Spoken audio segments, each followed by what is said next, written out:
మహాగణాధిపతయే నమః. ఓం గురుభ్యో నమః. ఓం శ్రీమాత్రే నమః. పరమేశ్వర స్వరూపమైనటువంటి జ్యోతిష, వాస్తు మరియు ఇతర అనేకమైనటువంటి శాస్త్రములను మనకు అందించినటువంటి మహర్షులకి నమస్కారం. హయగ్రీవ హయగ్రీవ హయగ్రీవేతి యో వదేత్తస్య నిస్సరతే వాణి జహ్నుకన్యా ప్రవాహవత్. అరుణాం కరుణాతరంగితాక్షీం ధృతపాశాంకుశపుష్పబాణచాపాం అనిమాదిభిరావృతాం మయూకైః అహమిత్యేవ విభావయే భవానీం. శ్రీమాత్రే నమః.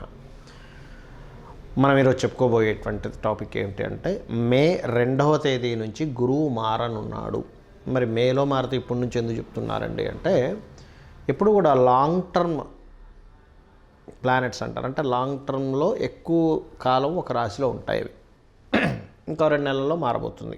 ఈ 2 నెలల తర్వాత మారబోతుంది కాబట్టి ప్రతి గ్రహము కూడా, అంటే అందులో చిన్న గ్రహాలు అంటే షార్ట్ టర్మ్గా తిరిగేటువంటివి ఉంటాయి, ఎక్కువ కాలం ఒక్కొక్క రాశిలో ఉంటాయి.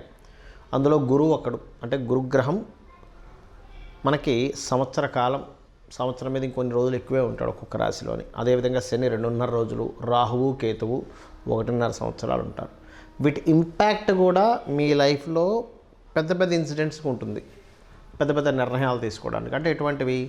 వివాహం కావచ్చు, గృహ సంబంధించినటువంటి గృహము వాహనం తీసుకునేటువంటి విషయాలు కావచ్చు, విద్యా సంబంధించిన విషయాలకు కావచ్చు, అదేవిధంగా సంతాన సంబంధించిన విషయాలు కావచ్చు, ఇన్వెస్ట్మెంట్స్ రిలేటెడ్ సంబంధించిన విషయాలు కావచ్చు, ఆరోగ్య సంబంధించిన విషయాలు కావచ్చు. వీటన్నిటి మీద కూడా ఈ యొక్క ముఖ్యంగా ఈ గురుగ్రహం యొక్క ఇంపాక్ట్ అనేటువంటిది ఎక్కువగా ఉంటుంది, గుర్తుపెట్టుకోండి. అయితే ఇప్పుడు మనం ప్రతి లగ్నానికి చెప్పుకోబోతున్నాం. ఈ చెప్పుకోబోయేటువంటి అంశంలో ఒక విషయం మీరు ముఖ్యంగా గుర్తుపెట్టుకోండి. అదేమిటి అంటే, మీకు గనక మీ జన్మజాతకంలో విపరీత రాజయోగాలు, నీచభంగ రాజయోగాలు, మంచి ధనయోగాలు నడుస్తుంటే, ఈ గురువుకు సంబంధించిన దాంట్లో ఏదైనా నేను మీకు చిన్నపాటి మైనస్ ఉన్నట్టుగా చెప్పినట్లయితే కూడా మీరు దాన్ని ఏం పట్టించుకోవాల్సిన అవసరం లేదు, గుర్తుపెట్టుకోండి. ఓకే. కాకపోతే గురువు సంబంధించినవి చెప్పినవన్నీ కూడా పాజిటివ్గానే వస్తాయి ఇక్కడ, అందులో ఎటువంటి సందేహం లేదు. సో మనం ఒక్కొక్క లగ్నరీత్యా, లగ్నం తెలియని వారి రాశి రీత్యా మనం తెలుసుకుందాం. సింహలగ్నము, సింహరాశి. సింహం వారికి మే మాసం నుంచి గురుగ్రహము వృషభ రాశిలోకి మే 1వ తేదీ నుంచి మారుతున్నందుకు మీకు కలిగేటువంటి ఫలితాలు ఏమిటి? ముఖ్యంగా ఇక్కడ విద్యా సంబంధించినటువంటి విషయంలో ఏవైతే ఆటంకాలు ఉన్నాయో అవి పోతాయి. మనసులో ఉన్నటువంటి బాధ తొలగిపోయి మానసికంగా చాలా మటుకు ఫ్రీ అవుతారు. తల్లిగారి ఆరోగ్య సంబంధించి అనారోగ్యంగా ఉందండి, అది క్లియర్ అవుతుందో లేదో అని సంశయించేటువంటి వారికి ఆ యొక్క విషయాల్లో చాలా బాగుంటుంది. మీ మీద పడినటువంటి నింద తొలగిపోతుంది గురుగ్రహం వృషభంలోకి సంచరించగానే. అలాగే గృహము, వాహనము, ముఖ్యంగా భూమి మూలంగా లాభం కలుగుతుంది, గుర్తుపెట్టుకోండి గురువు వృషభ రాశిలో సంచరించేటప్పుడు. మరి ఏ విషయాల్లో జాగ్రత్తగా ఉండాలి? 5-6 మంచి విషయాలు చెప్పాక జాగ్రత్త ఏమిటంటే, స్త్రీలతో కమ్యూనికేట్ చేసేటప్పుడు, మాట్లాడేటప్పుడు, ఎవరితోనైనా మెయిల్ పంపించేటప్పుడు, ఎవరికైనా లేనట్లయితే ఎవరితోనైనా ఒక అగ్రిమెంట్స్ రాసుకునేటప్పుడు పర్టికులర్గా జాగ్రత్తగా ఉండాలి. గతంలో కొన్ని స్ట్రక్ అయిపోయినటువంటి మనీ రిలేటెడ్ సంబంధించిన కూడా కొంత రిలీఫ్ అవుతుంది. ఎందుకంటే 2వ స్థానంలో కేతు ఉన్నాడండి సింహం వారికి, సింహలగ్నం వారికి.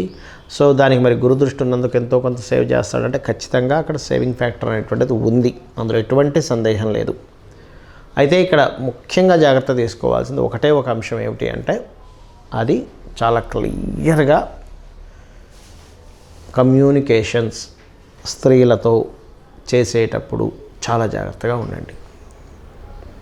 షార్ట్ జర్నీ చేసేటప్పుడు కూడా కొంత జాగ్రత్తగా ఉండాలి సింహం వారు. మరి దీనికి ఏమిటి పరిహారం ఏమిటి? నిత్యము కూడా అమ్మవారికి సంబంధించిన శ్రవణం చేస్తూ ఉండండి. పఠనం కూడా చేయొచ్చు, తప్పు కాదు. కాకపోతే శ్రవణం ద్వారా మిస్కమ్యూనికేషన్స్ అవ్వాల్సినవి మిస్కమ్యూనికేషన్స్ తగ్గుతాయి. 2వది, లలితతో పాటు విష్ణు సహస్రనామాలు కూడా శ్రవణం చేయండి. విష్ణు సహస్రనామాలు శ్రవణం వల్ల కలిగే ఫలితాలు మనకు శాస్త్రాల్లో చెప్పినటువంటిది. ముఖ్యంగా ఏదైనా మిస్కమ్యూనికేషన్స్ అవుతాయండి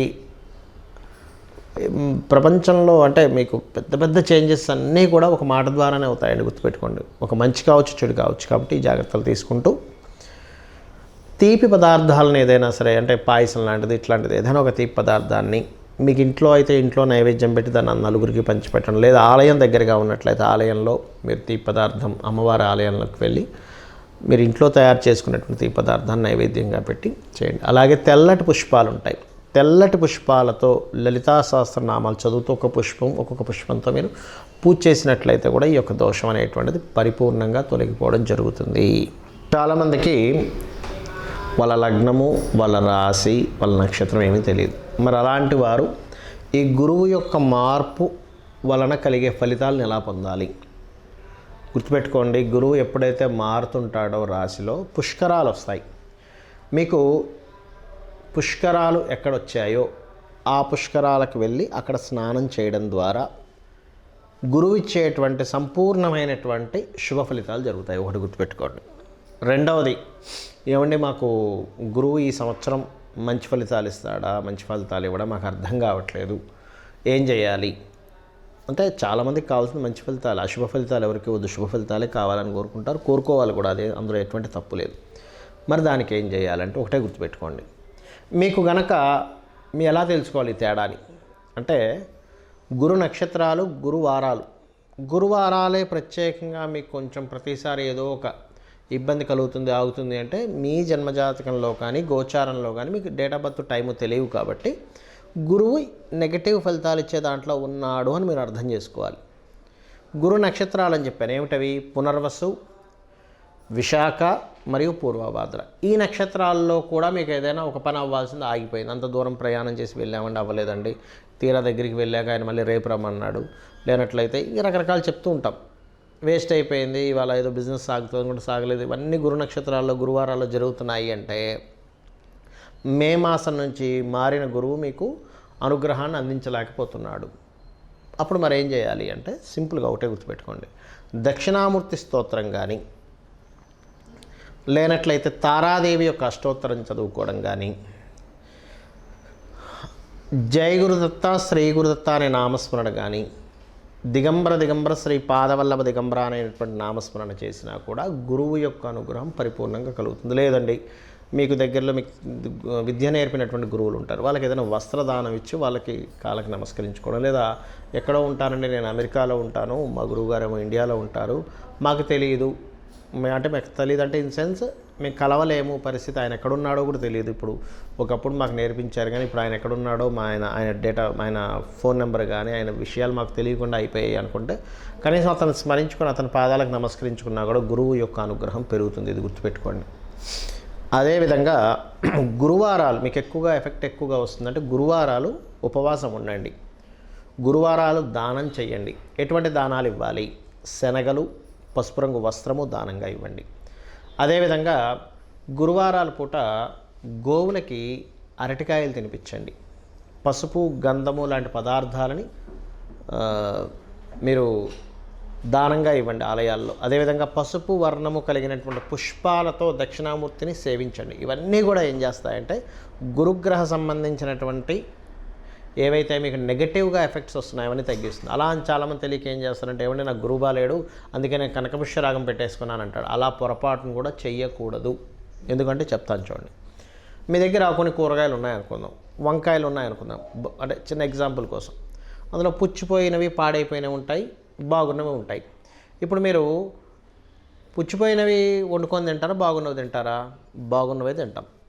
ఎందుకంటే పుచ్చిపోయినవి ఎందుకు తినము అంటే అమ్మ పుచ్చిపోయినవి ఎలా తింటామంటే కడుపులోకి వెళ్తుంది, ఇబ్బంది కదా అని కదా. మరి గురువు మీకు పాడు చేస్తున్నప్పుడు గురువారాలు ఉపవాసం ఉండాలి, అంటే వదిలేయాలి కొన్నిటిని. గురువుకు సంబంధించినటువంటి దానాలు ఇవ్వాలి. అంతేగాని గురువు గ్రహానికి సంబంధించినటువంటి రత్న ధారణ చేయకూడదు. రత్నం అనేటువంటిది ఏంటంటే ఆ ఎనర్జీని ఇచ్చేటువంటిది. ఇప్పుడు మీకు ఆల్రెడీ నెగటివ్ ఫోర్స్ రూపంలో గురుగ్రహానికి సంబంధించింది వస్తుంది. అలాంటప్పుడు మీరు తీసుకొచ్చేసి మళ్ళీ రత్నం పెట్టుకుంటే ఎలాగా? అది ఇంకొంచెం పెరుగుతుంది దాని ప్రభావం అనేది. సాధారణంగా చాలామందికి ఏంటంటే రత్నము ఏది ధరించాలో చాలామందికి తెలియదు. మాకు ఈ పలానా మహాదశ నడుస్తుంది, శనిదశ నడుస్తుంది, నీలం పెట్టేసుకున్నాను, గురుదశ నడుస్తుంది, కనకపుష్యరాగం పెట్టేసుకున్నానండి, చంద్రదశ నడుస్తుంది, ముత్యం పెట్టేసుకున్నానండి అంటారు. అది పూర్తిగా తప్పు, గుర్తుపెట్టుకోండి. చలికాలం నడుస్తుందండి అందుకని ఐస్ క్రీమ్ తింటున్నాను అంటారు ఎవరైనా. ఎందుకంటారు? చలికాలం అండి చల్లగుంది కాబట్టి నేను ఐస్ క్రీమ్ తినేస్తున్నాను అన్నారు కదా. ఎందుకంటారు అంటే మీకు ఏది యోగ్యవంతంగా ఉంది, మీ ప్లానెట్స్లో ఏది యోగ్యవంతంగా ఉంది దానికి సంబంధించిన రత్నం పెట్టుకోవాలి. కొంతమందికి దురదృష్టవశాత్తు ఏ ప్లానెట్ యోగ్యవంతంగా ఉండదు. చాలా రేర్ కేసెస్, కోర్టులో ఒకటి ఉంటుంది, వాళ్ళు రత్నం అసలు పెట్టుకోకూడదు, గుర్తుపెట్టుకోండి. అలాంటి వాళ్ళు మీకు యోగ్యవంతంగా ఉండేటువంటి గ్రహం ఏదైతే ఉందో, ఇప్పుడు నడుస్తున్న మహాదశ ఏదైతే ఉందో తత్సంబంధించినటువంటి రూపు ఉన్నటువంటిది వేసుకోండి మెడలో, లేదా రుద్రాక్ష వేసుకోండి. రుద్రాక్షకి నో సైడ్ ఎఫెక్ట్స్. ఆ రుద్రాక్షలో కూడా కెరియర్ కోసం దశముఖి వేసుకోండి, వ్యాపార లాభం కోసం 11 ముఖి వేసుకోండి, లేదా పంచముఖి చాలా తక్కువ రేట్లో 50-100 రూపాయలకి వచ్చేస్తుంది పంచముఖి అయితే, అది కూడా వేసుకోవచ్చు. ఈ దశముఖి 11 ముఖీస్ కాస్త ఎక్కువగా ఉంటాయి. వీటన్నిటికంటే కూడా నేను మీకు చెప్పేది ఒకటే, ఇవన్నీ నాకేమీ తెలియవు. ఈ గోచారము, వాస్తు, గ్రహాలు, నక్షత్రాలు, గురువు మారాడా, శని మారాడు, ఇవేమీ నాకు తెలియవు స్వామి. నువ్వే నాకు దిక్కు, నేను నిన్నే అన్నిట్లో చూసుకుంటూ నా పని నేను చేసుకుంటూ వెళ్ళిపోతాను అనుకునేటువంటి వారికి వీటితోని సంబంధం లేదు. ఆ లలితాంబిక అమ్మవారి పాదాలు పట్టుకొని మీ ప్రయాణం సాగించండి, అన్ని విధాలు బాగుంటుంది. శ్రీమాత్రే నమః.